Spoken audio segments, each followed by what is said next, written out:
ഒന്ന് ആലോചിച്ച് നോക്കുക, ഈ സീസണിൽ നമ്മൾ ഇന്നേ വരെ കേൾക്കാത്ത ഒരു ശബ്ദമാണ് അനീഷിന്റെ ആദ്യത്തെ ദിവസം മുതൽ ഉണ്ടായത്.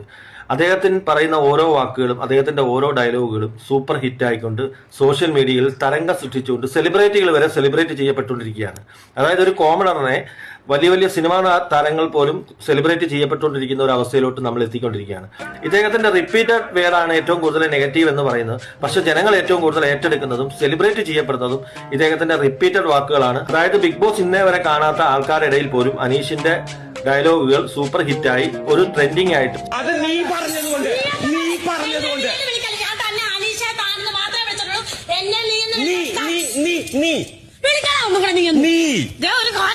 എനിക്ക് ചൊറിഞ്ഞു വരുന്നെങ്കിൽ മാന്ത്. ഇനി ഇതെന്റെ മാത്രം സ്വന്താണ്. സോ ഇനി ഒരാളെ കടത്തരുതെന്നാണ് ബിഗ് ബോസ് പറഞ്ഞത്.